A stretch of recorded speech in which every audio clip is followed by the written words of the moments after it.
Bueno, estudiantes, ¿cómo están? Les voy a hacer este videito para que cubramos las lecciones de la clase de este jueves. La idea entonces, muchachos, es que a través de este video podamos de alguna manera suplir o reponer la clase, ¿cierto? Que queda pendiente. Y además del video, también dentro del Classroom quedaron pues como los ejercicios que se tienen que hacer, que ya voy a hablar de ellos. Antes de hablar de los ejercicios, quiero que revisemos este tema que me parece que es importante que lo trabajemos. Voy a compartirles pantalla y les voy a contar de qué se trata. Estamos hablando de la comunicación oral en público, ¿cierto? La idea de eh, la importancia de cómo expresarnos de forma oral, ya sea en vivo, pues, o como lo estemos haciendo en este momento a través de un video, o incluso en las relaciones interpersonales, ¿cierto? Cuando uno tiene que tomar el control, digamos, de una conversación, ya sea que estés poniendo oficialmente o porque esté conversando de forma informal, así suena cacofónico, ¿cierto? De forma informal, pero que vos necesitas transmitir una idea determinada a un interlocutor que de pronto puede ser una persona que toma decisiones dentro de lo que tú quieres hacer, dentro de lo que quieres, el proyecto que estás buscando, o que toma decisiones, o simplemente que es una persona que te interesa que entienda el trabajo o la propuesta que se está proponiendo. Entonces vamos a empezar con el tema de la comunicación oral y la exposición en público. Entonces, vamos a mirar varias cosas. Primero vamos a ver la introducción a la comunicación oral, ¿cierto? La importancia de la comunicación oral en el ámbito profesional, los principios básicos de la comunicación efectiva y barreras de la comunicación y cómo superarlas. Listo.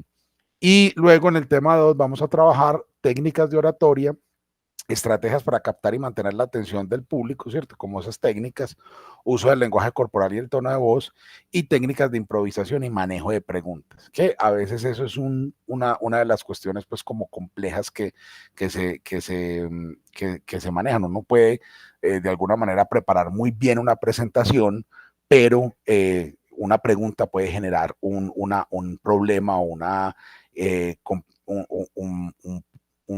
una dificultad al momento de relacionarnos con el público, ¿cierto? Pues ya sea porque nos dé nervios o porque no manejamos el tema, ¿cierto? Entonces, ¿qué hacemos en ese momento? ¿Cómo hacemos para manejar las preguntas? Y también cómo hacemos para improvisar cuando necesitamos quemar tiempo, ¿cierto? O cómo hacemos también para redondear una idea cuando nos dicen que debemos cortar. Entonces, ¿cómo hacemos para ser efectivos en esa última comunicación para que así no alcancemos a terminar la exposición, al menos, por lo menos quede una idea de unas ganas en el público, unas ganas de continuar sabiendo sobre el tema? Ok, entonces vamos a empezar con el tema 1, la introducción a la comunicación oral, ¿cierto? Y la idea de la importancia en la comunicación oral en el ámbito profesional. Entonces empecemos con la comunicación oral como una herramienta fundamental a la hora de la interrelación que tenemos nosotros, no solamente con los clientes, sino también con diferentes actores de los procesos. Estamos hablando de los proveedores, ¿cierto? Los colaboradores del proyecto, los socios, otros gestores que manejen otros departamentos dentro de la misma empresa. Esa relación de comunicación que nosotros tenemos con ellos, que no solamente pues tiene que ser una comunicación asertiva al momento de lo escrito también, sino también la forma como nosotros comunicamos de forma verbal cuáles son los objetivos de lo que queremos que se logre. Y en este sentido, de alguna manera, la idea de aprender a hacer, a decirlo correctamente, de forma asertiva, es fundamental. O sea, la idea es que la comunicación oral permita no solamente hablar, sino, ahí lo tengo subrayado, sino influir, motivar y conectar con los demás, ¿cierto? En la comunicación oral es una de esas habilidades blandas, mal llamadas habilidades blandas, pero que ahora llaman power skills. Son esas habilidades, esas competencias que no hacen parte específicamente de una profesión, pero que son fundamentales para desempeñarse en cualquier área profesional. Es decir, la capacidad de vos poder, las habilidades que te sirven para poder desempeñarte en una oficina trabajando día a día con unos clientes, con unos jefes o con unos empleados, ¿cierto? El gestor del diseño, pues en una idea general empezará trabajando, digamos, por el proceso como empleado, pero poco a poco va a ir ganando más responsabilidad hasta que pueda llegar a ser el jefe, un jefe de proyecto, un jefe de área, un jefe de departamento. Entonces también comunicar efectivamente no solamente lo que se quiere, lo que se espera de los demás, cuáles son los objetivos que se esperan de un empleado o de un freelancer o de un colaborador o un especialista que está a cargo, está a tu cargo, sino también la idea de poder comunicarle a los clientes cuáles son los resultados y qué pueden esperar positivamente ellos del ejercicio. Eso es una cosa que es fundamental, muchachos. Les voy a contar una anécdota específica en el área profesional. Yo trabajando como comunicador audiovisual, en mi empresa que se llamaba Cabina Interactiva, tenía un cliente que era Auteco, y en esa época Auteco estaba lanzando los motocarritos y los estaba llevando a los pueblos. Ellos querían que hiciéramos unos comerciales y nosotros hicimos los comerciales pues con ellos. Yo lo que hice fue que me senté, trabajé con el director de mercadeo en esa época de la marca y con el jefe de él, ¿cierto? Y sí, yo le pasé guiones, yo le mostré lo que habíamos hecho, lo que queríamos hacer, ¿cierto? La proyección de lo que queríamos hacer. Hicimos un guión técnico, pero no hicimos un guión gráfico, es decir, yo nunca le mostré imágenes de cómo iban a quedar los productos, porque yo quería tener de alguna manera cierta libertad en el momento de la grabación y poder hacer diferentes planos. En esa época, cuando vos querías trabajar con fotografía o con narrativa fotográfica en el contexto del video, no era como ahora que vos simplemente le cambias el lente a la cámara fotográfica, le pones un lente prime y ya con eso tenés una narrativa de cine. No, o sea, incluso con lentes muy baratos se puede lograr una narrativa de cine, ¿no? En esa época no. Las cámaras de video venían integradas con sus lentes, no tenían ustedes ven este blur que está acá atrás en el fondo, eso se llama bokeh o se llama el fondo barrido, el fondo desenfocado, y eso es una cosa que permite generar ese pequeño look que es muy sensible, digamos, casi que al tacto, porque se ven como los granos. Entonces uno tenía que comprar un aparato, pues en el caso mío yo no lo compré, yo lo alquilé.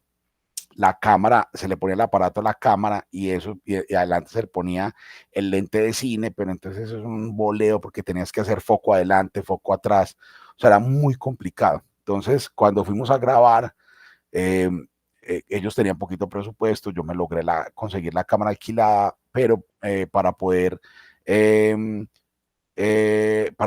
mantener el presupuesto bajo, tuve que prescindir de quien manejara la cámara y tuve que manejarla yo. Yo soy camarógrafo, yo soy fotógrafo, me sentía de alguna manera optimista frente a mis habilidades para hacerlo. Sin embargo, yo sí era capaz de hacerlo, porque como era la primera vez que me enfrentaba a él, yo hice unas pruebas y todo, pero ese aparato terminó siendo mucho más complejo de lo que yo esperaba, entonces no podía hacer tomas rápidas, sino que tenía que demorarme mucho planteando la iluminación, organizando pues el diafragma, la profundidad de campo, toda la cosa para poder lograr unas tomas buenas. En cualquier caso, las tomas que logramos eran las tomas que eran de acuerdo al guión. No pude trabajar con la libertad que yo esperaba o que yo quería trabajar. Entonces, ¿qué pasó? Hicimos las tomas, hicimos el ejercicio, grabamos, hicimos el video, y yo tenía unas tomas cerradas porque eran 5 comerciales de 15 segundos y cada toma, cada comercialcito o clipcito, digamos, cuñero le llamaban en esa época, se enfocaba específicamente en un aspecto del motocarro: seguridad, economía, cierto, rentabilidad, negocio, no sé, fuerza. Y al final, un plano general de todos los motocarritos, porque entonces en uno, el de fuerza, mostrábamos el que era con estacas, el de rentabilidad mostrábamos el que era para mototaxistas, ¿cierto? Entonces, el de seguridad le mostrábamos los cinturones. Y al final se mostraban los carritos pasando en plano general. Cuando yo entregué el primer corte de ese comercial, no estaba el director de la marca, se había ido para Ecuador a abrir plaza en Ecuador. Y me quedé con el jefe de él. Él los vio, le parecieron muy buenos, los aprobó. Tran. Cuando volvió el tipo de Ecuador, el man se puso súper bravo, el man generó, pues, puso un problema gigante, me dijo que ese no era el producto que él esperaba, que a él no se le veía, que el producto no se veía por ningún lado. Yo como que no se ve, claro, se ve cuando se pone cinturón, se ve esto, tal, pero como eran puros planos detalles, entonces el man se puso bravo conmigo, me dijo que había que volver a grabar. Yo le dije, yo no puedo, o sea, yo no puedo volver otra vez a alquilar una cámara de cuenta mía, se me va pues la ganancia del proyecto. Yo le puedo reeditar con las tomas que tenemos, yo puedo buscar, dejarle más tomas abiertas, más tiempo las tomas abiertas, pero eso es lo que está. Pero es que vos no me hiciste lo que era. Yo, qué pena con usted, pero yo le pasé un guión y usted me aprobó, usted leyó el guión y usted me aprobó. Entonces el tipo me dijo, pero es que yo no soy comunicador. Yo leí eso, pero yo no sabía lo que estaba aprobando. Bueno. Entonces ahí tuvimos una discusión, ¿cierto? Gigante. Es responsabilidad suya si no sabe decirme que no sabe lo que pasa ahí, que me siente con usted a explicarle. Lo ideal en ese caso entonces habría sido que yo, de pronto con más experiencia, porque fue uno de los primeros trabajos que hice, con más experiencia, ya sé que yo no vuelvo a hacer un comercial en el que tengo un presupuesto tan ajustado sin mandar a hacer un storyboard, un guión gráfico, ¿cierto? Con las imágenes como se van a ver. No solamente para que me sirva a mí de referencia de qué es lo que tenemos que hacer, sino también para que lo tenga yo como soporte de esto fue lo que me firmó el cliente. Usted vio una imagen, no me diga que esa no era la imagen que quería. Yo no me la imaginaba, eso ya es problema suyo, ¿cierto? Pero tuve muchas discusiones, digamos, de ese tipo con este cliente, que nunca más volvió a ser cliente de nosotros. Lo perdí del todo precisamente por eso, porque yo al final, pues en la mente de él yo no le cumplí, en la mente mía yo fui súper claro en la comunicación, pero realmente no. O sea, yo debía haber sacado un momento, digamos, en el que yo me sentara con él, le mostrara lo que yo quería hacer, le explicara con imágenes a qué nos íbamos a enfocar y que él pudiera ver precisamente lo que no le parecía. Y ese momento de comunicación verbal, más allá de la comunicación escrita que estaba en el guión, un momento en el que vos te sentás a atender a tu cliente, ¿cierto? Un momento en el que vos le sacas tiempo a tu cliente para conversar con él. O sea, no porque vivamos en el siglo XXI y porque existan estas tecnologías significa que no podamos hacerlo. O sea, es importante darle esa importancia al cliente cuando vos estás trabajando, sobre todo cuando estás trabajando en ventas, cuando es tu función cerrar un negocio, cerrar una venta. Entonces la idea, ¿cierto? De alguna manera es poder eh, aprender, digamos, de esos errores que yo ya cometí, pero también pues de lo que ustedes puedan encontrar en internet, de otras personas que les diga, venga, esta es la mejor forma de transmitir una actitud cordial, ¿cierto? Para tu cliente. Uno no dice que tiene que ser acomodador, pues, o acomodativo, que debe ceder ante todo lo que el cliente te propone, sino que debe ser cordial, man. Ve, yo quiero que hagamos tal cosa. No podemos hacerlo porque en el presupuesto no nos da. Pero yo sé que, ¿por qué no llegamos a un acuerdo, negociemos? Eso es lo que estoy dispuesto a negociar, o eso es lo que tengo permitido por mi jefe, hasta ahí llegar, ¿cierto? Ser muy cordial en la conversación sin tener que ser tampoco, pues, ceder ante todas las demandas del cliente. Entonces, de alguna manera, ese primer principio es fundamental. La idea de estar dispuesto a sentarte con tu cliente y entregarle esa valoración que él necesita. Porque cuando un cliente te busca a vos para hacer un proyecto, lo más importante que hay que entender es el cliente no sabe qué es lo que vos haces. O sea, es fundamental entender que es función tuya explicarle al cliente por qué está pagando la plata que está pagando por el servicio. Y eso solamente hace cuando se logra cuando te sentás con él a conversar. A veces puede salir cosas como lo que me pasó a mí, que les acabo de contar, que es un momento de tensión, pero si uno es muy honesto al principio y le deja muy claro al cliente hasta dónde está dispuesto a llegar, ese tipo de cosas pues se pueden resolver. Yo tanto que yo llegué pues incluso a un punto de en todos los contratos que hacíamos nosotros con los clientes estipulábamos que hacíamos máximo 2 correcciones sobre el proyecto. Eh, que corrección adicional se cobraba un porcentaje, ya usted verá qué porcentaje le pone, porque eso depende mucho de la cantidad de equipos que requiera el proyecto y de personal. Pero era una cosa sana porque el cliente veía, puedo hacerle 2 correcciones a esto. Uno a veces sufría mucho con este tipo de proyectos. Cuando vos sos freelance, la gente no es como una comida. Vos compras una comida sin saber a qué te vas a ver, si te vas a ver bueno o maluco. Y está claro y establecido que si la compras la tenés que pagar así no te la comas, así no te guste, ¿cierto? Aquí con el trabajo que hacemos nosotros, puede pasar eso, que el cliente diga, no, no me gusta, no te pago. Y no está bien hecho, pero ellos de alguna manera sienten que sí lo pueden, que pueden hacerlo, pues que están capacitados para decidir eso.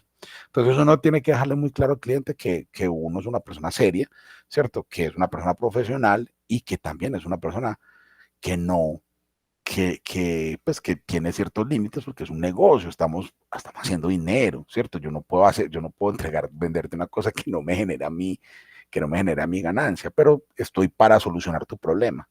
¿Y cómo lo vas a solucionar? De esta y esta manera. Eso es lo que te sirve, eso es lo que necesitas. Una cosa, por ejemplo, que me pasaba mucho con mis clientes era que me pedían un video institucional, por ejemplo, cuando lo que necesitaban realmente era un promocional.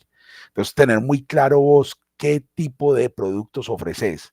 Y cuando vas a ver cuáles son las necesidades del cliente, ser capaz de decirle, así ganes menos dinero, venga, usted no necesita un video institucional de 5 o 10 minutos. Usted necesita, usted lo que me está pidiendo es un video promocional. Usted necesita vender un producto, no promocionar su empresa. No mostrar los valores de su empresa a sus empleados. Es otra cosa, ¿cierto? Son diferentes comunicaciones para diferentes públicos. Listo, entonces es muy importante tener en cuenta eso, ¿cierto? ¿Cuáles son las cosas que nos van a permitir llegar allá? Y bueno, entonces como venía diciéndoles, entonces la importancia de la comunicación del diseñador o del gestor del diseño, del gestor del proyecto, project manager, en todo el proceso es fundamental, ¿cierto? No solamente porque tiene que, o es responsabilidad de él, que el cliente entienda cuáles son las responsabilidades y cuáles van a ser las expectativas que realmente se van a cumplir, sino también porque los trabajadores o los especialistas o dependientes que estén debajo del project manager tienen que entender muy claramente también qué es lo que tiene que hacer y cuándo lo tiene que entregar. La comunicación es un tema crítico en la gestión de proyectos. Y en este sentido, también cuando vos estás cuando otra persona está a cargo de vos, cuando vos sos empleado de otro project manager, también dejarle muy claro a tu jefe cuáles son las capacidades que tiene, no solamente la empresa en términos, digamos, físicos, sino también en términos de lo que puede hacer, lo que uno puede hacer. Siendo honesto, sin necesidad de preocuparse porque se entierra uno mismo el cuchillo o algo, ¿cierto? Si ya dijo mentiras en la hoja de vida, no hay nada que hacer. Pero si usted es honesto y es claro con lo que puede y no puede hacer, el jefe sabe que te tiene que contratar otra persona, o que tiene que ponerte un asistente, o que tiene que capacitarte para el trabajo, que son cosas que son claras que se tienen que hacer. Entonces, eso hay que tenerlo en cuenta y de alguna manera funciona no solamente de arriba para abajo, sino también de abajo para arriba, ¿cierto? En términos de organigrama, o de derecha a izquierda a derecha, en el caso pues de esos organigramas que son más horizontales que verticales. Listo, entonces vamos a seguir con el tema de los principios básicos de la comunicación efectiva. Vamos a trabajar el tema de la claridad y la concisión, la audiencia y la adaptación, y el feedback y la escucha activa. Listo, y luego pasamos al siguiente tema. Todo esto está en el documento. Si ustedes se leen el documento, con eso puede ser suficiente. Pero yo se los voy a relatar un poquito acá para quienes de alguna manera tengan una forma de aprendizaje un poquito mejor, de acuerdo a lo auditivo que a lo literario. Entonces, ahí está pues la opción. Lo primero es la claridad y la concisión. La idea, empecemos con primero qué es claridad y luego qué es concisión. Ser claro es decir exactamente lo que vos necesitas decir. sin necesidad de darle rodeos o de darle vueltas a una idea. Ser conciso es la capacidad que de alguna manera que es necesaria también en cualquier lenguaje, y es una de las funciones importantes del lenguaje, ser capaz de decir mucho con la menor cantidad posible de esfuerzo, ¿cierto? Entonces, por eso las imágenes son tan exitosas en ese sentido. Pero cuando estamos hablando de la comunicación oral, eso significa que para claridad y para concisión, tú tienes que tener muy presente, muy claro y muy bien estudiado todos los conceptos que van alrededor de tu proyecto, de tu idea, o lo que pretendes vender, o lo que le quieres comunicar a tu equipo de trabajo. Eso significa entonces que la idea de saber convertir esos conceptos que son de pronto muy complejos o que están por acá arriba, ser capaz de bajarlos de tal manera que se puedan entender de forma fácil. Un ejercicio que yo hago constantemente es conversar con ChatGPT para muchas cosas. Me ha solucionado, digamos, vacíos conceptuales en ciertas cosas, sobre todo en investigación, cuando quiero llegar a cierto nivel de un proceso específico, entonces me voy y le pregunto, pero también me ayuda a bajar conceptos que yo domino en un contexto un poquito mucho más académico, pero necesito bajarlos para un curso, por ejemplo, que voy a hacer abierto, no un curso para diseñadores, sino un curso abierto para cualquier público. Entonces, muchos de esos conceptos los tengo que bajar. Hablar con ChatGPT me ayuda de alguna manera a clarificar esos conceptos con ejemplos claros, concisos y precisos. Entonces, tú le puedes dar, y esto es una cosa importante, porque uno con ChatGPT tiene que entregarle la información, uno no puede dejar que la haga solo. Entonces tú le entregas la información que tú manejas, que tú conoces, ya sea que se la escribas en el prompt o que le subas los documentos, y luego le dices, por favor, dame ideas, formas de explicar esto de forma sencilla, de forma narrativa, por ejemplo, que te cuente un ejemplo, una historia. Y de alguna manera este documento hace eso. Por ejemplo, si estás hablando con un grupo de diseñadores, puedes utilizar terminología técnica, pero si te diriges a un cliente sin conocimiento de diseño, es mejor optar por una explicación sencilla y visual adaptada a su nivel de comprensión. Eso es lo que significa claridad y concisión. Entonces, siempre muchachos estén armados con ayudas visuales. Cuando yo tenía que conversar con otros investigadores que no eran diseñadores ni comunicadores, pero tenía que hablar de la forma como se relaciona la ingeniería con el diseño, yo siempre andaba con el diagrama de Neri Oxman de cómo se trabaja el arte y la ciencia, construye ingeniería y diseño, ¿cierto? A este lado está el arte, a este lado está el diseño, acá arriba está la ciencia, aquí abajo está la ingeniería, y es un diagrama que te va mostrando cómo intercambian, ¿cierto? Para adelante, para atrás, de arriba hacia abajo, de abajo hacia arriba, de derecha a izquierda, izquierda a derecha. Es el arte, la ciencia, la ingeniería y el diseño, cómo se relacionan entre sí y cómo construyen. Eh, Voy a terminar la idea y les muestro el diagrama, que me parece interesante.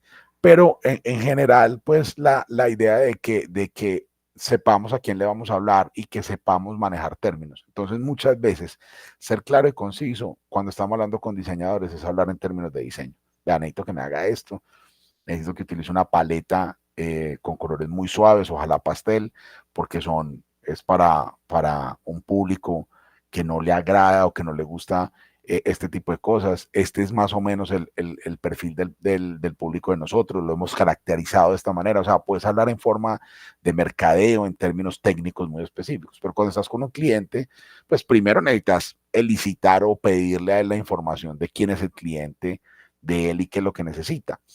Pero también decirle, vea, vamos a hacer un diseño gráfico con colores, unos tonos enfocados hacia su cliente, porque su cliente, según la información que usted me da, le gusta esto, o está acostumbrado a o estos son los colores que se manejan en los productos suyos, ¿cierto? Cuando estamos hablando de repostería, se manejan los tonos pastel. ¿Por qué se manejan los tonos pastel? Pues es un tema también de uno, moda, y dos, tradición, ¿cierto? Entonces, algún día fue moda y luego se volvió tradición. Pero, ¿por qué, cierto? Entonces, vos construís una razón alrededor de eso y tenés que ser menos conciso para poder ser más claro. la mejor opción es andar con infográficos y con cosas que te permitan explicarle a un cliente de una manera más sencilla las cosas. Ojo, no todos los clientes entienden de forma visual.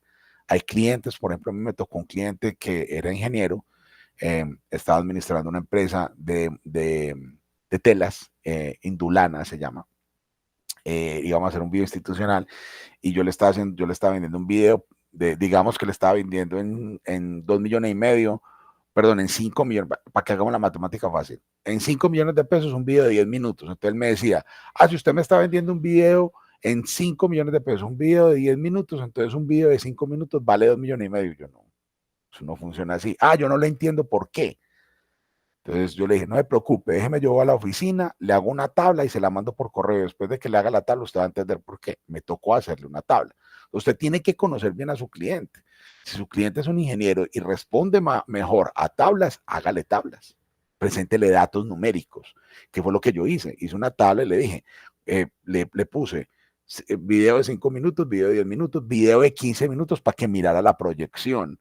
Y le ponía cuánto tenía que pagarle a un escritor y se dio cuenta que el escritor me cobraba lo mismo fuera de, o sea, que le valía, era mejor negocio para él contratarme un video de 15 minutos, así tuviera que pagar más, que comprarme un video de 5, porque igual tenía que gastarme 2 días de grabación, igual tenía que pagarle un animador para la animación del logo, o sea, son cosas que valen lo que valen y no se pueden descartar, ¿cierto? Y pues, 3 días de edición es lo mismo para un video de 30 minutos, 30 segundos que para un video de 15. ¿Por qué? Porque es que un video de 30 segundos tiene que ser exacto en la narrativa visual. Y un video de 15 minutos, pues hay que sentarse, armarlo, corregirlo, ¿cierto? Entonces es más largo, digamos, en tiempo que en pensar. El otro es más largo en pensar que en tiempo. Acuérdense de pensar el tiempo. Yo siempre, de involucrar el pienso en la, en la, en la cotización. Mucha gente no pone eso como parte de la cotización, la parte que vos te demorás diseñando. Entonces, eso hay que ponerlo, el diseño de la estrategia, el diseño del proyecto. Eso tiene que cobrarse. Y yo siempre cuento esta historia de mi mamá contratando una señora del aseo, y necesitaba que la señora también le cocinara. Entonces le dijo, yo necesito que usted me cocine, cuénteme cuánto me cobra. Y la señora le contestó, no, un momentico, dígame usted si es con el pienso o sin el pienso. Entonces, mi mamá le decía, ¿cómo así? ¿Qué pienso sin el pienso? Explíqueme eso, sí. Dígame, si usted me va a decir a mí que tengo que cocinar todos los días, le cobro tanto. Pero le cobro más si me toca a mí pensar que le tengo que cocinar cada día. Entonces, el pienso, muchachos, es fundamental y eso hay que tenerlo claro. Si yo soy un editor, yo soy un realizador audiovisual, pero me contratan para editar, pregunto, ¿hay un director sentado al lado mío? Sí, o sea, yo no tengo que pensar, no, te le cobro 30 a la hora. Si yo tengo que hacer todo el diseño del video a partir del montaje, así tengo un guión, le cobro 50, 55 la hora. Estoy diciendo precios de la época mía, eso ya debe estar por encima de los 100 o los 200,000 pesos. Listo, entonces voy a parar un momentico para coger aire y mostrarles el diagrama y luego hablar de la audiencia y su adaptación. Bueno, entonces les decía que les quería mostrar esta que ustedes ven ahí en pantalla. Qué pena, dejé de compartir en vez de compartir la otra ventana. Ahora sí, ya va a aparecer. Esta que están viendo ustedes en pantalla es Neri Oxman. Me acabo de enterar aquí buscando que fue novia de George Clooney antes de que se casara con la abogada. Es una arquitecta del MIT, es una investigadora súper tesa, súper inteligente, que construyó o que generó la siguiente teoría o la siguiente hipótesis.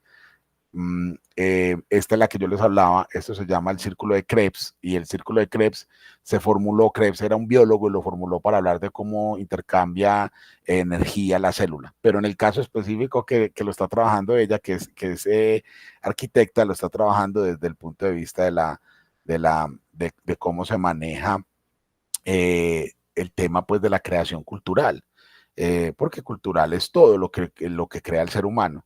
Entonces, a este lado está la cultura y a este lado está la naturaleza. El arte, ¿cierto? Es percepción y cultura. La ciencia es percepción y naturaleza. Y a través, cuando uno se mete en la ciencia y quieren conocerla, aparece el conocimiento. Si quiere entenderla, aparece el conocimiento. La percepción de la ciencia nos da como resultado conocimiento. La percepción del arte nos da como resultado comportamiento. Ojo, ¿eso qué? Eso es lo que nosotros hacemos, ¿cierto? Los diseñadores, los comunicadores, traemos del arte y bajamos para aplicarlo al comportamiento, ¿cierto? ¿Y qué se produce desde la investigación artística? ¿Qué se produce? Diseño, que es producción y cultura. Y en la ciencia se produce ingeniería, que es producción y naturaleza. Es decir, traer esa información y aplicarla al contexto específico. Y da la vuelta, ¿cierto? Porque vos podés coger la información, convertirla en conocimiento, convertirla en utilidad y a partir de eso generar comportamiento. O al revés, ¿cierto? Coger la información, entender el comportamiento, generar utilidad a través del diseño y de esa manera crear conocimiento. Y también se puede mover así, ¿cierto? La idea de que a este lado está lo natural, a este lado está la cultura, arriba está la información y abajo está la utilidad. Entonces, por eso los diseñadores y los ingenieros somos más parecidos de lo que creen, porque nosotros cogemos esta información y la convertimos en utilidad. Mientras que los científicos y los artistas se quedan con esa información acá arriba. Nosotros la bajamos y la traemos para acá, para abajo, para la utilidad. O sea, es decir, ellos generan comportamiento y conocimiento. Ahora, nosotros también podemos llegar allá y bajarla, ¿cierto? Pues bajarla porque estamos abajo en el símbolo de ella, pero no, no, no es específicamente pues el hecho de que una esté por encima de la otra, simplemente la forma como funciona. Pero mire qué tan interesante la idea de que sea un círculo, ya me parece fundamental eso, porque lo que nos dice es que se puede generar por este lado, se puede generar por el otro lado. Pero mire que también tiene esos diagonales que conectan el diseño con la ciencia, por ejemplo, o el arte con la ingeniería, la utilidad con la información. Entonces, cuando la información no es aplicada, es filosofía. Cuando la información es aplicada, se convierte en economía. Y cuando es aplicada, el arte, cuando se aplica, se convierte en conocimiento y cuando no se aplica, apenas es diseño. No se ha aplicado todavía. Bueno, eso es lo que trato yo de entender del asunto, pero de pronto puede que esté equivocado en alguna cosa porque son términos, son conceptos un poco más arriba de lo que estamos trabajando y lo que yo estoy trabajando también en ingeniería, pero me gustaría que lo tengan en cuenta y que lo revisen. Se llama Neri Oxman, es arquitecta, pero es una tesa de diseño y ha formulado esa teoría que es un poquito viejita ya, digamos, para los estándares de la investigación. Está ya, eso lo hizo como en el 2018, pero sigue siendo importante todavía para la investigación. Listo, entonces hablamos de la audiencia y la adaptación. La idea de lo que yo les decía ahorita, que hay que saber manejar las diferentes comunicaciones dependiendo de con quién vamos a hablar. Si vamos a hablar yo, por ejemplo, si voy a hablar con investigadores, tengo que hablar de una manera diferente a como hablo con los estudiantes. No porque no puedo hablar los mismos conceptos, incluso puedo manejarle las mismas palabras. ¿Cuál es la diferencia? Que cuando yo estoy hablando con estudiantes, tengo que primero tener un tono pedagógico y cuando diga los conceptos técnicos, tengo que explicar qué son esos conceptos técnicos. El caso pues con ustedes, o preguntarles al menos, ¿saben qué es esto? ¿Saben qué es esto? Yo no puedo asumir que ustedes lo saben. En cambio, hacer eso con un colega puede ser de pronto incluso hasta ofensivo. Entonces, yo al colega le hablo en los términos en los que yo conozco y dejo que sea él el que me diga, explícame esa cosa que no la entiendo. Yo no manejo ese término o cómo estás entendiendo vos este término, cómo lo manejan ustedes en su disciplina o en su rama. Eh, que también lo hago yo, ¿cierto? Porque en la conversación que vos tenés con un par investigador, constantemente te estás diciendo, espérate, explícame eso. Ah, bueno, yo le explico esto, a menos de que los dos seamos comunicadores y trabajemos en narrativas y hablemos de lo mismo. Que en ese caso, pues ahí no habría realmente como mucha comunicación porque ya tenemos la misma información. Es intercambio de información y si nos damos cuenta que sabemos lo mismo, entonces no tenemos nada que decirnos.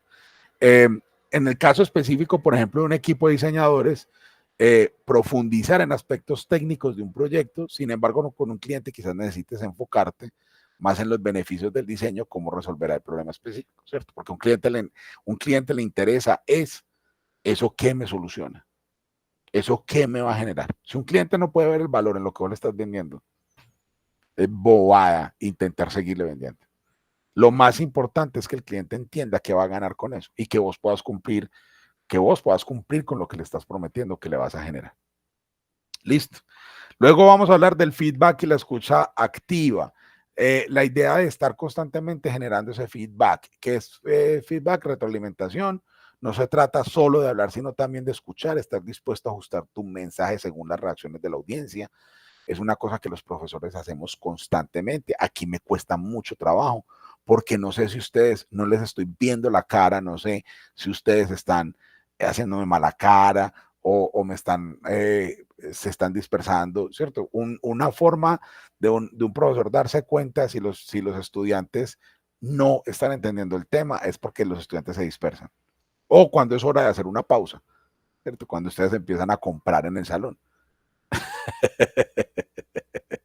Pero la idea entonces, en ese caso, aquí se congeló la imagen de mi lado, no sé, bueno, ya está funcionando otra vez. En ese caso, entonces, la idea es vos poder estar súper atento de cómo está reaccionando tu audiencia. Es una cosa que en el stand-up se trabaja mucho, en el stand-up y en la improvisación, ¿cierto? Estar súper pendiente de cómo está reaccionando tu audiencia para ver si cambias o no cambias.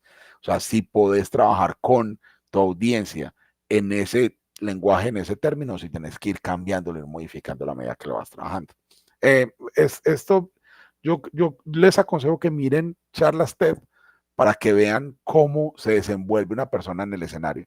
Pero ojo, porque las charlas TED, por más que se vean súper tesas y súper buenas, súper interesantes, lo son desde lo temático, pero en cuanto a la presentación tiene poco feedback con la audiencia, ¿cierto? Miren una comedia, miren un comediante interactuando con los aplausos y con las risas de su público. Entonces, una tarea interesante, pues que no se la voy a poner como tarea, pero que me parece bacano, vayan a ver stand-up comedies y analicen esa persona, cómo habla, y en el momento en el que diga, por ejemplo, una palabrota, si la gente se ríe o le hace mala cara, si cambia el tono y la forma como está comunicando, porque los comediantes hacen eso. Constantemente están midiendo si el chiste funciona o no funciona. Entonces ellos tiran dos chistes. Si le funciona el primero, sabe que por ese lado es el humor y se van por ese lado de la rutina. Y si les funciona el segundo, se van por el otro lado. El tema del stand-up comedy y la improvisación es un tema interesante para trabajar y creo que vale la pena que hagan cursos y pueden hacerlo porque les va a ayudar a desenvolverse de forma oral y de forma corporal también con esos públicos que tengan. Listo. Continuemos entonces a las barreras de comunicación, de barreras de la comunicación, cómo se generan esas barreras de comunicación, cómo se pueden generar esas barreras de comunicación. Uno tiene que estar muy, por ejemplo, en este momento está pasando una barrera de comunicación, cuando pasa el vendedor de arepas, ¿cierto? De tamales, que es muy común. Eh, los ruidos, en la clase pasada hablábamos de eso, cuando estábamos mirando la forma como algunas de las compañeras que tienen la voz más delgada y más suave tenían ese problema y esa es una barrera de comunicación. Recuerden que, y este es el problema, por eso es que uno tiene que tener mucho cuidado, porque no hay forma de que no haya comunicación, ¿cierto? Siempre va a haber comunicación, pero hay una comunicación negativa que se llama incomunicación. Es decir, siempre, incluso cuando usted está fallando en lo que está comunicando, está comunicando. Y ese es el problema de cuando uno no es asertivo, ni claro, ni construye bien su concepto de comunicación, porque usted está comunicando lo que no es. O sea, siempre hay una comunicación. Lo que pasa es que esa comunicación puede ser negativa, puede ser de los valores que no son los que usted necesita generar. Es decir, si usted está tratando de generar una venta, si usted no explica bien lo que hace su producto, no es que no haya comunicado, usted sí comunicó, lo que pasa es que comunicó mal. Y el posible cliente entendió mal lo que su producto podía hacer y decidió no comprar, ¿cierto? Entonces, mire qué tan de alguna manera puede ser complejo eso. Yo a veces, incluso cuando tengo discusiones con mis compañeros de trabajo, o incluso cuando estoy hablando con ustedes, puedo no explicar muy bien una tarea y a pesar de que ustedes la entendieron mal, yo no la expliqué bien, pero se comunicó que había que hacer una tarea y muchos terminan haciendo la tarea con el error. Y yo me di cuenta cuando que hubo incomunicación, cuando estoy realizando la tarea. Entonces, el tema de poder identificar qué problemas pueden pasar. Entonces, pueden haber ruidos de fondo, dificultad de escucha, ¿cierto? Que pueden ser las físicas, eh, psicológicas como los perjuicios que pueden hacer que uno no preste atención al mensaje, ¿cierto? Saber bien a qué público le estás hablando y qué reciben y qué no reciben. Es muy complejo, muchachos. Para nosotros los profesores se ha vuelto de alguna manera difícil, sobre todo los profesores de cierta edad, eh, empezar a manejar ciertos códigos lingüísticos y comunicativos que para ustedes significan otras cosas, eh, incluso pues en lo humorístico, pero no solamente en eso, ¿cierto? Hay cuestiones que para ustedes les resulta ofensiva cuando nosotros las hablamos. Y muchas veces ustedes también, un poco también desde el lado de la comprensión y de la tolerancia, ustedes nos dejan ser. Pero nosotros estamos cometiendo un error porque no estamos acercándonos a ustedes que son nuestro público. Entonces, es muy importante cuando uno está hablando con un público saber bien y conocer muy bien el público. Yo conozco a mis estudiantes, pero de vez en cuando me cambia la cultura del estudiante y me toca volver otra vez a conocerlos. Entonces, por eso, una de las cosas que yo les pido el favor a ustedes es que cuando yo cometo un error, me digan lo que no les gustó. Constantemente estar retroalimentándonos frente a esa relación, a esa comunicación. Y eso es una cosa que usted le debe pedir al cliente. Con un cliente es mucho más complejo, porque si el cliente no tiene tiempo para vos, pues yo para qué me voy a acercar a vos, vos sos el que tenés que hacer el ejercicio de acercarte a mí. Pero lo que puedes generar es ciertos recursos que te ayudan a conocer al cliente, pedirle briefs, mandarle preguntas, mandarle formularios. Compañero, antes de que, o don doctor, antes de que vaya yo a su empresa, me gustaría que me llenara este formulario para yo conocerlo un poquito mejor. Me ayuda con esto, conocer un poquito mejor la empresa, conocer un poquito mejor, preguntarle quién es el cliente, quiénes son sus proveedores, cuáles son las características que tienen ellos para que usted pueda saber cuáles son las cosas que tiene que solucionar. Eh, Listo. Y también hay unas barreras semánticas. De pronto la palabra semántica es compleja, pero básicamente es cuando se malinterpretan las palabras o los conceptos, ¿cierto? La idea de yo decir la grandeza de, y alguien está pensando que el tipo es súper grande, pero yo estoy hablando la grandeza de Chespirito. Chespirito era súper chiquito, ¿cierto? Pero yo estoy hablando de lo que logró en términos del humor. Eh, Hay un chiste que a mí me encanta de Mel Brooks. Cuando le dan el premio a toda una vida, le preguntan que cómo quiere ser recordado. Y él dice, yo quisiera ser recordado como una persona más alta. Mel Brooks es un comediante norteamericano que tiene varias películas que son parodias pues, de los géneros clásicos. Vamos a ver entonces las técnicas para superar esas barreras de comunicación. Bueno, entonces, para superar esas barreras físicas, yo creo que lo más importante es estar preparado. Uno, la única forma de estar preparado frente a lo que podría salir mal, ya lo decía Murphy, si hay algo que pueda salir mal, va a salir mal y va a ser en el peor momento posible. Entonces, yo generalmente siempre cuando tengo que hacer una presentación, incluso cuando tengo clase, tengo plan A, plan B y plan C, ¿cierto? Si ya falla el plan C, ahí no hay nada que hacer. Pero el plan C es la cosa más análoga del mundo. Es yo parado con el celular o con unas notas que tenga por ahí, hablando sobre el tema. Eh, Conocer el lugar, conocer los aspectos técnicos del lugar, es una cosa que yo les decía frecuentemente, muchachos. Si el salón en donde vamos a dar la clase, el salón en donde, la sala de reuniones donde usted se va a reunir con su cliente, tiene aire acondicionado, ese aire acondicionado hace ruido, usted necesita tener un micrófono para que por ejemplo, si voy a hacer esto en el auditorio, no puedo hablar con mi voz, no soy capaz de proyectar, necesito un micrófono para poder que todo el mundo me escuche. No es lo mismo, por ejemplo, una cosa que hacíamos nosotros con el PIA de diseño gráfico de cuarto semestre, que es el PIA en el que yo participo. eh, eh, Nosotros no nos gustaba que la entrega se hiciera con todos los estudiantes, sino que fueran entrando por equipos, porque lo hacíamos en un salón. El día que nos dijeron, ¿y qué pasa si lo hacemos en el auditorio de Parquetec? O sea, cambiamos el lugar. Es un lugar diferente que tiene otras posibilidades. Entonces, ¿qué podíamos hacer? Ya teníamos amplificación, ya no me preocupaba. ¿Por qué? Porque resulta que mientras un equipo está exponiendo, generalmente los otros equipos están hablando. Y en un salón de clase, la gente hablando confunde y genera esa barrera de comunicación física. En cambio, en el auditorio, con la amplificación del micrófono, no tenemos ese problema. Entonces, las barreras físicas se solucionan estando preparado, yendo a conocer el lugar, sabiendo qué puede hacer y qué no puede hacer, y llevando tú tus propios equipos, incluso cuando el espacio los tenga, por si las moscas, ¿cierto? Por si pasa algo. Yo cuando daba clase en el poli, andaba con cable de energía, con cable HDMI, con cable análogo, en esa época todavía habían cables de VGA, andaba con todo eso, me tocaba andar con todo eso porque por si me pasaba y algo no me funcionaba, entonces tenía cómo solucionar. Listo. Las barreras psicológicas, muchachos, ojo, porque los prejuicios es un tema de conocer bien a tu cliente. Y puede haber un momento en el que se puede decir una palabra que no es y puede generar un rechazo, ¿cierto? Estar muy pendiente de cuando tu cliente se está alejando de lo que estás diciendo si no lo conoces bien.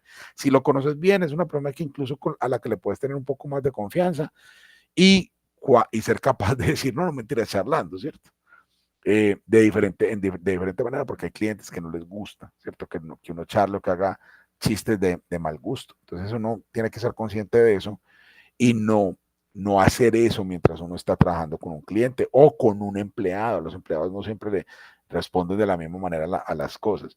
Pero ese problema psicológico no siempre es del lado esa barrera psicológica, no siempre es del lado del cliente o de la persona que te está escuchando. A veces es de uno mismo, ¿cierto? Las ansiedades, la preocupación, la inseguridad. La única forma de vos vencer la ansiedad y la inseguridad es estando preparado. Esa es la única forma. A mí al principio me daba nervios llegar a clase cuando estaba empezando como docente, ¿cierto? Porque era la primera vez que yo me enfrentaba con los estudiantes o cuando incluso las primeras veces que me tocaba trabajar una materia nueva, me daba miedo, pues me daba, no miedo, sino nervios y un poco de ansiedad.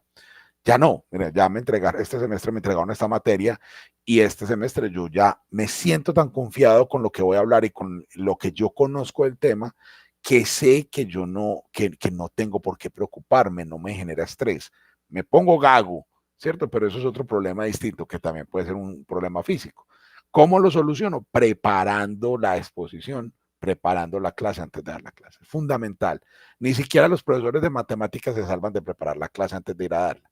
Entonces, en el caso de nosotros, en gestión del diseño es preparar esa presentación, hacérsela a los empleados antes de llevársela al cliente, ¿cierto? Trabajar con los socios, con los otros project managers. Venga, escúcheme usted aquí, hágame críticas, deme duro, deme palo, porque generalmente entre colegas nos damos más duro que el cliente nos da a nosotros, porque de frente no nos dice nada, pero ¿qué pasa? No compra. Y eso es terrible. O sea, uno preparar toda una presentación, eso es plata, eso es dinero. El tiempo suyo como project manager o como gerente de una empresa vale mucha plata como para que se pierda en una venta que no se logra. Entonces, preparar muy bien la presentación a tal grado de que vos estés confiado de que conoces el material. Muchachos, preparar una presentación no es sabérsela de memoria, es conocerla también, que usted sea capaz de improvisar tranquilamente en la presentación. O sea, saber suficiente del tema como para que usted no se tenga que preocupar porque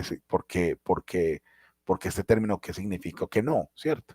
Incluso preparar un glosario y tenerlo en la presentación, porque a veces una cosa que me pasa a mí de la gaguera se me olvidan palabras. Y tener que estar recordando las palabras, ahí las tengo, ¿cierto? Entonces, ¿cómo es que se llamaba esa señora? La que hizo la que era esposa de George Clooney, ¿cómo es que se llama? A veces ni me acuerdo de George Clooney, del tipo que hacía de Batman. Era novia, no era esposa.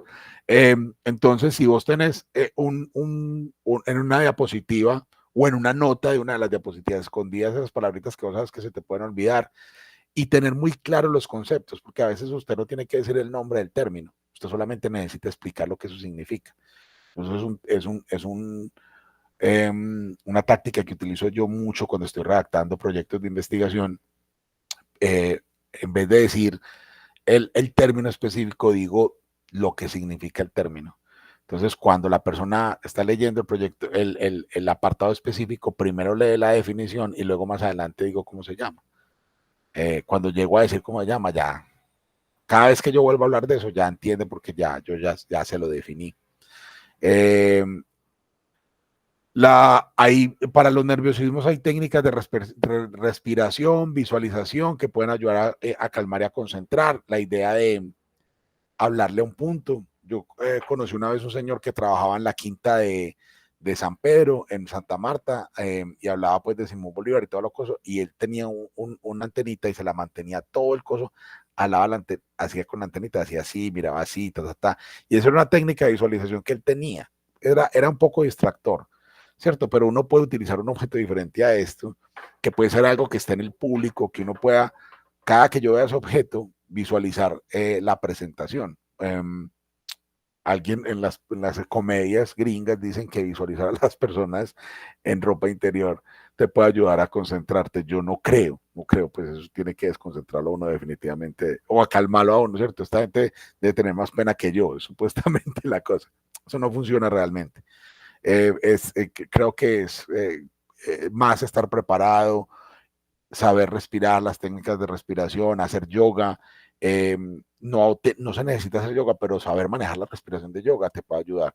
Yo tuve que aprender a manejar respiración eh, cuando empecé a tocar armónica. Yo les conté a ustedes que yo tocaba armónica. Entonces, cuando empecé a tocar armónica, y eso me ha servido también cuando me pongo nervioso, saco la armónica, empiezo a tocar armónica y pues, realmente lo que estoy haciendo es tocando armónica, pero es la misma técnica de respiración del yoga y eso me calma. Listo. Por otro lado, muchachos, conocerse uno mismo. Es fundamental saber uno qué hace bien, qué hace mal y no meterse no meterse por esa puerta, no meterse en lo que no le funciona a usted. No caiga en eso. Hay dos cosas súper importantes en cualquier exposición o en cualquier presentación. Nunca digas lo que hiciste mal. Deja que te lo digan. O sea, uno nunca acepta eso de frente, ¿cierto? Uno se queda callado y dice, sí, tenés razón, yo tengo dificultades con eso, es un problema que tenemos, pero mi equipo de trabajo puede solventarlo. Pero en el momento en el que vos estés exponiendo, no te metas, no te pongas en la situación en la que vas a fallar. Vos sabes en qué fallas y en qué no fallas. Profe, es que yo me conozco y yo soy muy malo para exponer, entonces de una vez no me pongo en la posición de exponer. Listo. Nos vamos a ir dando cuenta de eso. Vamos a trabajarlo en clase porque tenemos que trabajarlo y porque van a aprender y de pronto se van a dar cuenta que no son tan malos, pero también nos vamos a dar cuenta quiénes son mejores para diseñar, para hacer la imagen eh, desde el diseño gráfico, pero también desde la proyección, porque a ver, cuando estamos hablando de presentaciones, no es que nosotros dibujemos o diseñemos la imagen, sino que busquemos la imagen que mejor representa lo que yo estoy contando, ¿cierto? En caso de lo que estoy mostrando ahí, el tipo saltando el, el, el, el, el precipicio y el rey que conquistó los dos reinos. Usted se conquista a usted mismo, usted sabe qué sabe hacer y qué no sabe hacer, no se mete en la situación en la que pueda perder, dele la vuelta o aprenda a utilizar sus defectos o sus problemas para sí, ¿cierto? Como una ventaja frente a los demás. Si usted es capaz de darle la vuelta a eso, usted ya está preparado para esto. Listo. Finalmente, para superar las barreras semánticas, es un tema de comunicativo, preparar en la exposición ejemplos, analogías y explicaciones detalladas para asegurarte que tu mensaje sea comprendido correctamente. Por ejemplo, los compañeros que tienen el proyecto del suicidio, eh, no es un tema tanto, ojo, no es un tema tanto de significados, sino más de los prejuicios que pueda tener la gente cuando estamos tratando con el tema del suicidio. Uno cree que no, uno diría, no, pero pues es hora de hablar de eso, ¿cierto? Claro, pero hay gente que tiene mucho tabú alrededor de muchas cosas. Eh, yo les voy a contar un ejemplo. Hubo un proyecto de un estudiante de animación que a mí me parecía muy bacano, muy bonito, pero que era muy complejo de vender precisamente por los prejuicios de la cultura. El proyecto se llamaba Verga de Acero. Era un personaje, era un superhéroe, pero era un pene, que tenía puesta pues como un vestido de superhéroe. No se notaba, pero cuando vos lo veías bien, porque era caricaturita, ya te decía, ah, mira, es un pene. Pero era muy interesante porque la idea del personaje era que era un superhéroe que luchaba contra las enfermedades venéreas. Y la idea era podérselo vender a una alcaldía o a una no gubernamental como una campaña para adultos en la prevención de enfermedades venéreas. A mí me parecía exitosísima la idea, pero muchas personas en la universidad empezaron a frenar el proyecto porque la idea de verga es una mala palabra en el contexto de nosotros, a pesar de que la palabra verga es uno de los mastiles de un barco, pues realmente pues no es una mala palabra, pero nosotros lo usamos mal, la usamos para insultar o para ofender, no la usamos en lo que significaba originalmente. Igual los significados son moldeables y maleables y evolucionan. Pero también la idea de que fuera un pene, ¿cierto? Entonces les parecía muy patriarcal y entonces al final ese proyecto hubo que pararlo a pesar de que era muy bonito. No solamente pues en términos de estética, sino también la idea de, hey, se puede hacer animación para adultos y se puede hacer una animación para concienciar a las personas de los problemas de las enfermedades venéreas, que me parece a mí, sobre todo con jóvenes adultos que están empezando su madurez sexual y que tienen varias parejas por la forma en la que vivimos en la vida, en el mundo moderno o postmoderno, tal vez. Creo que era un proyecto que valía la pena. Pero bueno, entonces no contamos, no nos dimos cuenta, tuvimos un problema psicológico, una barrera psicológica por esos prejuicios que tenían frente al concepto. Listo. Vamos para el tema 2. Vamos a hablar entonces de las técnicas de oratoria y ahí trabajaremos estrategias para captar y mantener la atención del público y el uso del lenguaje corporal y el tono de voz. Eh, Voy a hacer una pausita porque me interesa sobre todo, muchachos, que de pronto podamos complementar esta información con otros videos. Entonces, más adelante yo les voy a buscar otros videitos de personas de pronto incluso más tesas, que sepan más de expresión oral, para que nos sirva también como recurso y podamos estudiar un poquito mejor ese tema de la expresión oral. Bueno, entonces la primera estrategia es el uso de historias y ejemplos, ¿cierto? La idea es que los ejemplos sean ejemplos claros, que utilicen metáforas y sean de fácil acceso para cualquiera. Eso nos ayuda también yo creo que era Einstein el que lo decía, porque esté equivocado, que uno no entiende realmente un concepto hasta que no es capaz de explicárselo a un niño de 5 años. O sea, explicarlo de la forma más simple. Si usted es capaz de explicar un concepto de una forma simple, lo entiende, lo comprende. Entonces, comprender tanto o también nuestro discurso, nuestros conceptos, de tal manera que podamos expresarlos de la forma más simple posible. Las metáforas y sobre todo las metáforas visuales ayudan mucho. O sea, la idea es ayudarnos con imágenes que ayuden a construir el significado en la mente del espectador. Lo otro son las historias. Ustedes se dieron cuenta a lo largo del video, yo les fui contando ejemplos de cosas que me pasaron a mí en mi vida profesional o cómo trabajo yo, por ejemplo, con ustedes, porque son, digamos, ejemplos o narrativas que ayudan a mantener o a captar la atención. Otra cosa que hice, por ejemplo, en el caso pues de los videos que se puede hacer, tiene una parte de expresión oral, el video tiene expresión oral, porque yo estoy aquí delante de la cámara expresándome. La capacidad de poder editarlo se van a dar cuenta en el video porque le voy a editar las partes en las que de pronto se puede perder la gente en lo que estamos hablando. Pero una forma de generar atención es contar historias de la vida real o cosas que me hayan pasado a mí o a otras personas. Ese tipo de cosas nos van a ayudar a mejorar la relación entre quien habla quien expone y el público. Listo. Y lo que le decía, los ejemplos, que sean ejemplos claros, cercanos, que nos ayuden también a comunicarnos mejor con el cliente o con el público al que le estamos hablando. Listo. Vamos a hablar de la variedad en el estilo de presentación. Una de las cosas que yo les había dicho en clase, que trabajamos nosotros que yo trabajo en producción audiovisual, es la idea de la repetición unificante.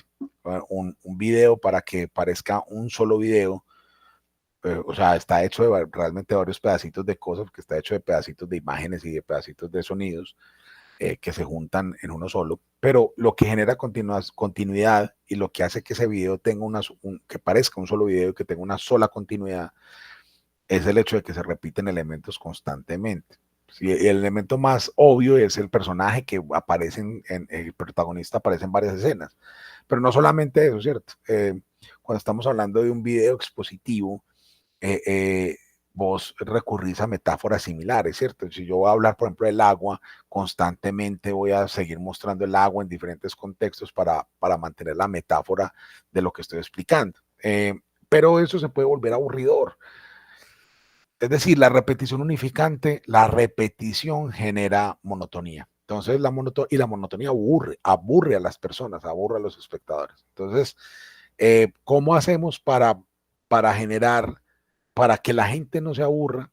Es cambiar el escenario, cambiar el punto de vista, cambiar la forma como se está narrando. Y en el caso de una presentación oral, es cambiar el estilo de la presentación. O sea, empezamos con una historia, luego vamos a unos ejemplos, ponemos un video, vamos apoyando con imágenes constantemente, hablemos de las imágenes y de lo que significan, lo que está ahí, si tenemos tiempo, si no tenemos tiempo, que sea una cosa muy rápida y muy eficaz para que no alcance la gente a aburrirse, ¿cierto? Si yo les digo, hágame una presentación de 5 minutos, en 5 minutos, tiene que ser 5 minutos que no aburran. Tienen que ser 5 minutos muy dinámicos. Yo tuve un profesor de relaciones públicas en la universidad que yo le pregunté, profe, ¿cuándo un video es muy largo? Un video corporativo, ¿cuándo se hace muy largo? Y me decía, a mí nunca se me va a olvidar la respuesta del man, un video debe durar lo que uno se demora descruzando el pie y volviéndolo a cruzar. Es decir, lo que cambia, lo que se demora uno cambiando el carrizo. Lo que él me quería decir es, cuando una persona le está prestando atención a un video, no está pendiente, no está enfocada en lo que le duele en el cuerpo. Cuando le empieza a doler la rodilla, necesita cambiar de pie, que está haciendo carrizo, significa que ya no le está poniendo atención al video. Entonces, lo que me quiere decir es, no hay tiempos exactos, hay momentos relativos, y esos momentos dependen, o sea, un video se hace largo o cortico dependiendo de cómo interactúa con el público y qué tipo de público es. Yo puedo ponerles videos más lentos a personas mayores de 50 años, pero a personas menores de 15 tengo que ponerles videos muy dinámicos. Y la forma como yo converso con ustedes es muy diferente a la forma como converso con mi hija. Yo a mi hija le tengo que dar discursos cortos y concretos. Con ustedes puedo extenderme un poco más, pues primero porque a ustedes les toca, ustedes no pueden hacer nada, yo soy su profesor y me tienen que escuchar. Pero segundo, porque ustedes me aguantan una conversación mucho más compleja y más larga, con un discurso mucho más continuado y con la voz monótona mía. Pero entonces lo ideal para vos romper eso es poner videos, ¿cierto? Poner imágenes, hablar de otra cosa. ¿Se dan cuenta de todo lo que hice durante la presentación? Puse ejemplos, les mostré una cosa que no tenía nada que ver, que fue lo de Neri Oxman. Hablé de Neri Oxman, hablé de otros personajes, hablé de cosas que me pasaron a mí. Lo único que no hice fue utilizar la metáfora. Y utilicé este mismo documento que tengo acá, que no es una presentación como tal, pero que funciona como presentación cuando yo les voy mostrando las mismas imágenes que van apareciendo ahí, ¿cierto? El documento lo pensé más como un documento de consulta, pero yo lo puedo presentar. Y es la forma como yo decía presentarlo que de alguna manera influye en cómo les llega a ustedes esta comunicación. Espero que haya funcionado, ¿cierto? Que haya funcionado bien. Bueno, entonces hablemos del lenguaje corporal y el tono de voz. La idea del lenguaje corporal es una extensión de lo que vos estás diciendo. O sea, aprender a manejar la pausa, y ahí digamos que uno puede tener dificultades porque las pausas aparecen muchas veces cuando uno tiene que pensar qué es lo que sigue, qué es lo que sigue. Pero también uno puede hacer una pausa dramática, sobre todo cuando uno quiere enfatizar precisamente lo que está diciendo, ¿cierto? El tono de voz, la forma como uno lo dice, puede apoyar lo que vos estás queriendo decir, pero también ayuda a subrayar. Piensen en un texto que usted subraya las cosas más importantes. Cuando usted está hablando, ¿cómo lo subraya? Cuando usted va a decir el significado de las cosas, cuando sube el tono, cuando habla un poquito más duro, cuando habla con un tono más alto o más bajo, porque ya quiere que la gente reflexione sobre lo que le acabas de decir. Listo, entonces el lenguaje, empecemos con el lenguaje corporal, muchachos, un lenguaje corporal abierto. Uno no tiene que estar derecho y rígido, uno debe mostrar confianza y también sentirse relajado y tener una postura relajada. En el caso mío es un poquito encorvadita, ¿cierto? Yo entiendo. Siempre, para mí siempre fue muy difícil mantener la espalda así recta, pero digamos que el uso de las manos y la forma como las manejo también me ayuda a mostrar un poco de seguridad y también me ayuda a mí a pensar, porque yo utilizo esto también para expresarme. Cuando yo estoy haciendo una locución, por ejemplo, digamos que voy a leer esto que está aquí, lo voy a leer. El lenguaje corporal, otra vez, el lenguaje corporal es una extensión de tu mensaje, tus posturas, gestos y expresiones faciales pueden reforzar lo que está diciendo, lo que estás diciendo. Otra vez, tus posturas, gestos y expresiones faciales pueden reforzar lo que estás diciendo y transmitir confianza, ¿cierto? Mire que yo sigo manejando las manos porque termina siendo un apoyo también sobre lo que vos estás diciendo. Yo me di cuenta rápidamente que cuando uno va a hacer una locución, si no está moviendo las manos, si no está haciendo así, se equivoca más rápidamente. Me equivoqué 3 veces. Bueno, en una locución uno edita, pero en una presentación en vivo, si te equivocas, pues simplemente di, perdón, es tal cosa, quise decir esto y continúa, ¿cierto? O corrige y continúa, ni siquiera pidas perdón. Mucha gente pide excusas, ¿cierto? Perdón, lo que quise decir fue tal otra. Y eso es llamar más la atención del problema. Eh, vamos a hablar de los aviones. Quise decir de la aviación. Vamos a hablar de los aviones, perdón, de la aviación. Y siga derecho. Vamos a hablar de los aviones, perdón, quise decir la aviación, no importa, siga derecho. El caso es que corrija, ¿cierto? Que la gente entienda que se equivocó y que lo corrigió. No tiene nada de malo. Pues la persona tiene derecho también a tartamudear y a no decir las cosas como las debe decir. Pero entonces, cuando uno se apoya en las manos para transmitir confianza, para transmitir seguridad, para estar abierto, ¿cierto? No es lo mismo yo estar hablándoles a ustedes aquí. Y pensemos, apoyemos eso también con el tono de voz. No es lo mismo yo estar hablando de la corporalidad, de la forma como uno debe expresarse en público, y del tono de voz y de la forma como se debe mover el cuerpo si yo estoy aquí sentado, hablando como un sapo en un lago, ¿cierto? No, hay que mostrar dinamismo, no hay necesidad de hablar rápido, pero sí hablar con energía y apoyar esa energía que salga también por las manos, eh, abierto, ¿cierto? No así cruzado, no con las piernas cruzadas. Cuando tú eres el que estás dando la exposición, ábrete a la gente, ¿cierto? Una postura que permita, que invite a la gente. Incluso eso se puede llevar a la escenografía, que es un problema más de arquitectura y de diseño de interiores, pero piensa en lo siguiente, una mesa redonda hacia afuera invita a la gente a la mesa, en cambio una mesa redonda hacia adentro, ¿cierto? Saca a la gente. O sea, la mesa puede ser incluyente o excluyente, puede ser una barrera de comunicación, dependiendo de lo que usted está haciendo. Si usted es por ejemplo, un juez de la República, la mesa excluye. Aquí me siento yo y me siento más alto, ¿cierto? Pero cuando estás conversando con las demás personas, por eso generalmente en los eventos ponen la mesa bajita, y es una mesa de sala. Es una mesa bajita porque es más incluyente, porque te hace sentir como que estás participando en una conversación en una sala. Eso no siempre funciona, hay que tener mucho cuidado porque hay cosas que deben ser formales y hay cosas que pueden ser más informales. Listo. También el tono de voz, variar el tono de voz, cambiar la forma como estás hablando, a veces hablar de una manera diferente, a veces caer en que sos paisa, pues, y decir las palabras, y te toca, pues, y si te toca decirle, vea, como cuando yo estaba en tal parte, tal otra, ese momento genera relación más cercana con tu interlocutor. Pero hay momentos en los que se debe ser solemne. A continuación, la presentación del himno nacional a cargo de, no hay necesidad de ser acartonado, pero dependiendo también del tipo de corporación o empresa, te va a pedir que tenga cierta solemnidad. El Pascual Bravo ha tratado de ser un poquito más abierto, más fresco, más juvenil. Sin embargo, cuando se presenta el himno a cargo de el himno nacional para poder abrir estas palabras corporativas o estas palabras oficiales del vicerrector, del rector. Es un momento de solemnidad que tiene que ser un poco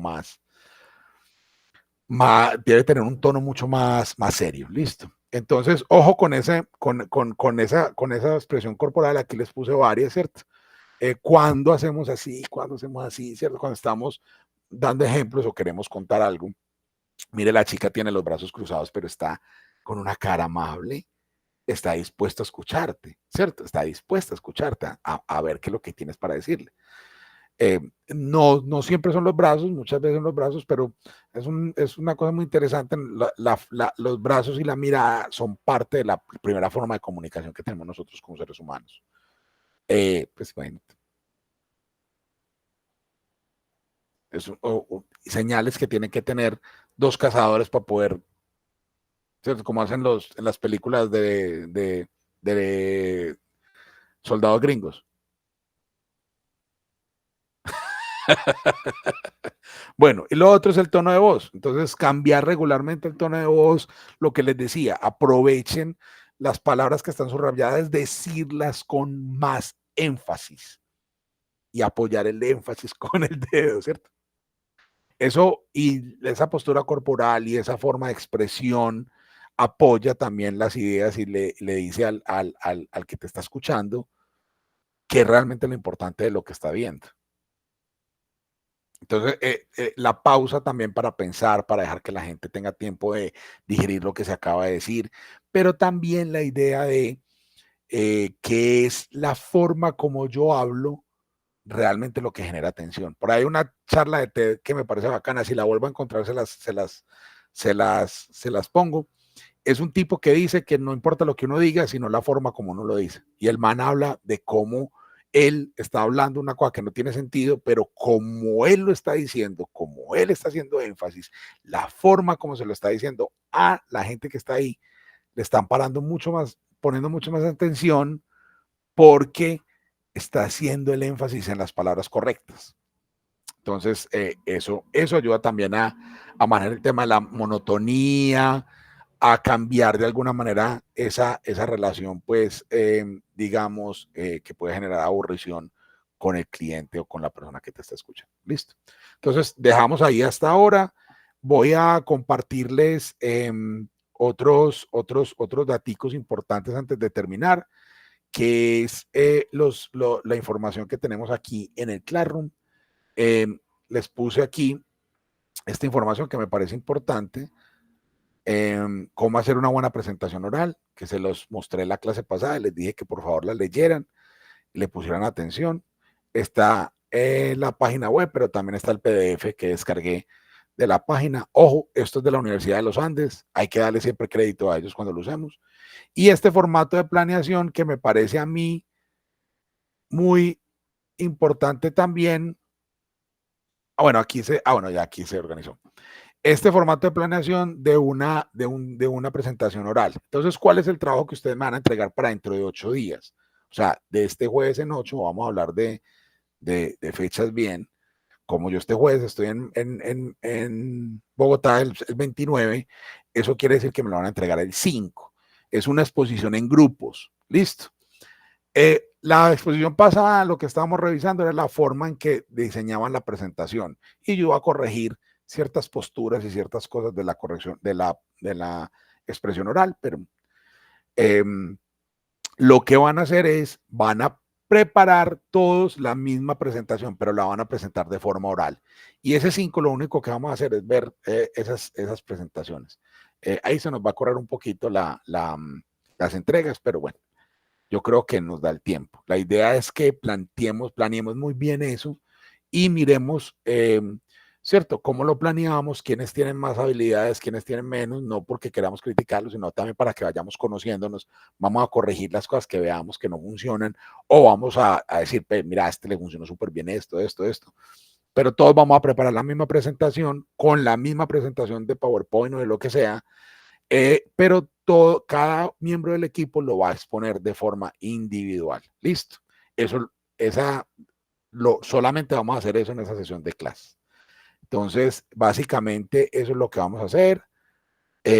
Aquí está el PDF, aquí está cómo preparar la presentación, aquí está el formato de preparar la presentación.